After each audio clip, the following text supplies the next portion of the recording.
What's going on, guys? Dave Mate from Circle of Drink. Just give me 1 second before we get going. We're talking about mate and brain health. I'll tell you all about it in a second. Let me just get established here. I actually have to do this live for it to work because I'm going on to Facebook and we're going to set up a live stream on Facebook simultaneously again. Hopefully my audio is okay this time. Last time I sounded like a robot on crack, I know. But a new computer system, new mic system. So hopefully my audio sounds okay this time.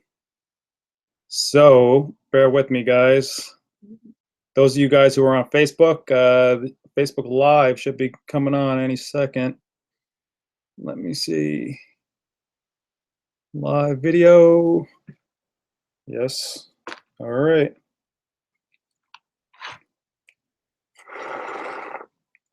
What's up, folks on Facebook? What's going on? Let me actually hook up my video here on Google. Drinking that mate as usual. All right, you guys should be able to see me now on YouTube. What's up, guys? So in the spirit of just making more videos, I just want to do these little snappy videos, 1 minute videos, 2 minute videos, 10-minute videos, just to kind of get the mate news out to the world and to share what's going on, what I'm learning. So every once in a while, I'll have professors. I'm always really humbled by this because people at Harvard, people at Princeton, people at Columbia, people at all these prestigious universities, a couple times a year, they contact me and they're like, well, Dave, I need to know about yerba mate. I've consulted with various doctors and anthropologists and sociologists. And most recently, I was contacted by Princeton Neuroscience Department. And a student there is actually doing research on yerba mate as it pertains to brain health, cognition, enhancing the mind. So I essentially consulted with this student. I won't release his name for his own privacy, but I just basically let him know my own relationship with yerba mate, how it has affected and influenced my mind over the past 8 years of drinking it. So cool. I think it's a really amazing thing when we have these PhDs and students and doctors and all sorts of people who are actually looking into mate, who are actually intrigued by mate. Most of the consulting I've done has been with anthropologists and sociologists looking at the relationship of mate fostering community, fostering positive relationships within certain socioeconomic groups and cultural groups and ethnic groups around the world. But from what I found, most of these anthropologists are interested in how yerba mate, well, the translation of yerba mate from the tribes of Guarani, where it originated in South America, to modern day yerba mate drinkers, materos, this new community, this new culture of yerba mate drinkers in the United States, in Europe. Their question is, how is mate forming these relationships around people? I know we're kind of deviating from the brain. We'll get back to that. But a lot of these anthropologists are trying to gauge on whether this is a new culture being formed around yerba mate, or is this sort of an extension of the existing culture, the Guarani and the Tupi people of South America, Brazil, Paraguay, Uruguay, that region. So my take on that is that this is entirely new, what's happening with yerba mate right now as we know it. This culture forming around what I call the circle, hence the tagline of Circle of Drink, welcome to the circle. Now, this isn't anything new. People have been forming cultures around certain objects and certain plants, like, for instance, wine. You know, people come together every Friday or Saturday and they drink wine and they talk, or people with whiskey, or people with cigars, or people with certain types of food, or people with recreational drugs such as marijuana, cannabis, these things. The Native Americans have done this with tobacco and cannabis, and people in the Middle East have done this with the flavored tobacco out of the hookahs. I'm sure ancient Romans have done this with olive and cheese and oil and things like that. So this isn't anything new. When what I'm referring to is this new experience with yerba mate, which is something new. As North Americans start to embrace yerba mate, which they'd never done before because they didn't know about it, this is something literally new that's happening. So back to the whole brain health. What's up, Levy? What's going on? So I just want to share some of my ideas of yerba mate and what it's done for me in terms of my own health, my brain health in particular. The first time I noticed mate doing something to my brain was when it was probably spring 2010. I was visiting New York at the time, and I was just outside doing what I do, reading books, and I noticed that I was able to comprehend the information better of the book. I noticed that, I'm one of those people, I'm highly aware of, my mind and the performance of my mind. It's something that I try to do to track the performance of my mind. And I noticed that particular day, I was just like, whoa, I was just breezing through this book at a rate that was faster in terms of, even comprehending the information. So I said, all right, this is interesting. And then I noticed that same trend happening for weeks and weeks and weeks. And I said, well, what has changed in my life? And it was yerba mate. Mate was the most significant thing that changed in my life during that period. I started to drink it more regularly. And I said, whoa, I wonder if there's a relationship between mate and comprehension, reading comprehension. Research, and there wasn't really anything out there that anyone spoke about yerba mate and reading comprehension. But then I started to see some sort of posts, random posts, I don't even know where people said, oh yeah, mate helps you learn this and that. So essentially, over the past several years of just drinking yerba mate, I came to my own personal conclusion that yes, mate does help boost cognition. Mate does help boost brain power. Mate does help recall memories. One example would be, I'm not sure if some of you guys are familiar with this concept, but it's called lucid dreaming. What is lucid dreaming? Essentially, lucid dreaming is when you're having a regular dream and all of a sudden you notice that you're in a dream. And while you're in this dream, you say, oh, okay, well, I know that I'm in a dream. So I could go do whatever I want to do. I could go talk to people. That's what lucid dreaming is, essentially. It's a little bit more detailed than that, but essentially that's what it is. So I noticed that mate enhanced my abilities to have lucid dreams. Some of you have watched my other videos. You know that I'm into dreams and things like this. And I've always been a lucid dreamer, but I did notice an increase in lucidity after starting to drink yerba mate. So that made me think, okay, just logically, if I'm gaining lucidity at night while I'm dreaming, then obviously mate must be enhancing my lucidity in waking day life. Okay?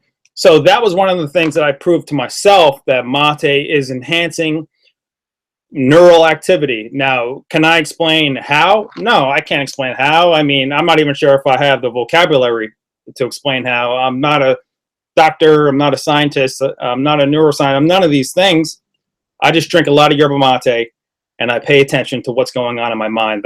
Those are my credentials when it comes to yerba mate. So I really want these scientists and these doctors and these PhDs to go ahead and continue to research yerba mate.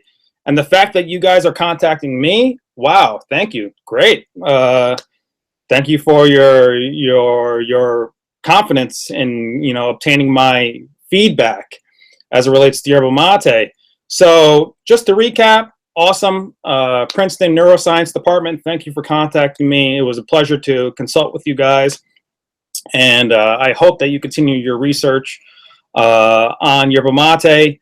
The thing is, if you look at all the foremost yerba mate scientists in the world, none of them really know what's going on still. Dr. Alvaro de Mejia, in my opinion, is probably the foremost yerba mate scientist in the world. She's doing a lot of research, publishing research, but if you read her research, in particular, a comprehensive review of yerba mate, which is essentially her best work on yerba mate, you'll see that she's still speaking in very general terms. You know, she doesn't really know how mate is really working. She's speculating that the power behind mate is probably tied to chlorogenic acid, very powerful compound that could actually break apart and turn into other compounds that also have different beneficial effects on the body. So one of the things that you'll often hear about a mate is this relationship of caffeine. You know, a lot of people, I don't know where they get this information from, but a lot of people think that mate has more caffeine than coffee, or mate has a special compound called matein.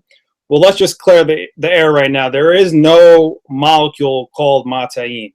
Doesn't exist. It's totally debunked. People have tried to confirm this and think and say, okay, well, mate works on the brain and the mind in a way because this molecule called matein exists. But if you look at it, matein doesn't really exist. It's just caffeine. But some people, for marketing purposes or just purposes of, what's up, Martha, of just not knowing any better, they call this matein. The thing about mate is that, yes, it has caffeine. Yes, it has theophylline. And yes, it has theobromine. These are these excitatory compounds that kind of just boost your brain capacity. They boost your physiology in terms of activity and energy. Mate has all three. Two more than, I think theophylline is not so high, but it's in mate. So these compounds mixed together in mate does deliver some sort of clarity of mind, boosting cognition. And, you know, as yerba mate relates to coffee, as you know, kind of you drink it and it gives you a boost in cognition. Now, don't get me wrong. I think actually, if you do your research on coffee, there's health benefits to coffee. You know, coffee has different compounds, different antioxidants, rutin and quercetin and caffeic acid. These things are very healthy antioxidants for you. But if you look at the entire, you know, gain, the entire net benefit of coffee, and you compare that to yerba mate, no. You would have to conclude that yerba mate is superior if you look at it just as a health benefit aspect. But I don't want to totally destroy coffee and not coffee. I'm not out there to be like, screw coffee. My earlier videos, I was like that. I was like, yeah, just get off of coffee.